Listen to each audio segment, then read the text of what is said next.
Hey everybody, thanks for tuning in this week's First Time Home Buying with Brian.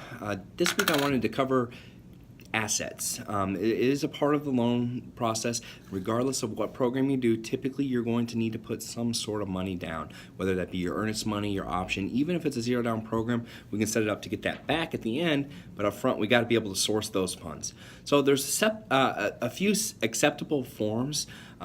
This time of year, it's huge for people, is they're getting a tax return. So as long as we can source the tax return that it matches what you file with the IRS, you should be good to go there. That generally is an influx of bunch of cash that you can use for your loan. Now, as far as other types of funds, a lot of times people ask me, it's like, yeah, I got the money, it's under my mattress or it's in a safe.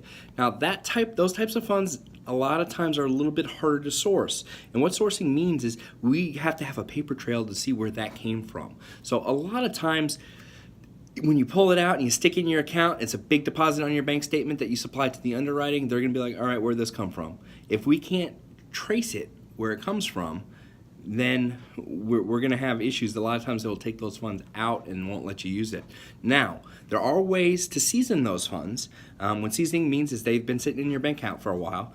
Typically, they want to see at least 2 months in there to show that those funds are available for the loan at that point. So if you got mattress money, you're looking to buy a house, I would suggest getting it in the bank ASAP. So that way, if you're using those funds to purchase, it'll be seasoned, it'll be ready to go once you are ready to buy.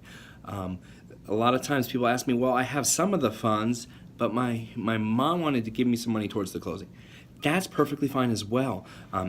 Basically, the same sort of thing applies with funds from a gift from a relative, is we just need to see the funds up front. So typically mom would need to provide us a bank statement, and they have something called a gift letter. That's something that I generate for you. It just, you add your mom adds her bank information, she's giving you the gift, and then she signs it. So that's not something you guys have to worry about. I would supply that for you, but typically the easiest way to get the funds from mom to you for the loan process is to, at the end of the whole process, is to have mom wire the funds directly to the closing company or the title company. That way we're not having to chase it from her account to your account, then to title. So we're just trying to cut down on the paper trail. That's probably the easiest way. Now, one thing a lot of people don't realize is that if they have a 401k, they also can gift themselves money from their 401k.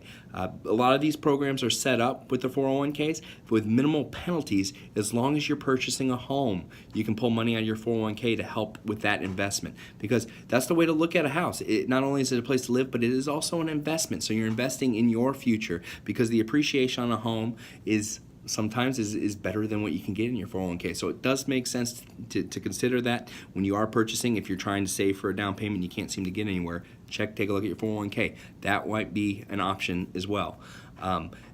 Please, if you have any questions or what's acceptable, what's not, please don't hesitate to give me a call, shoot me a text, comment on this Facebook page.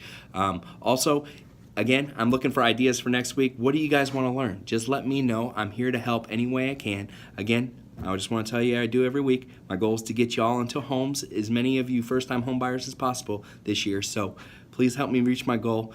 Give me a call, shoot me an email, shoot me a text. I look forward to seeing you guys next week. Have a wonderful week.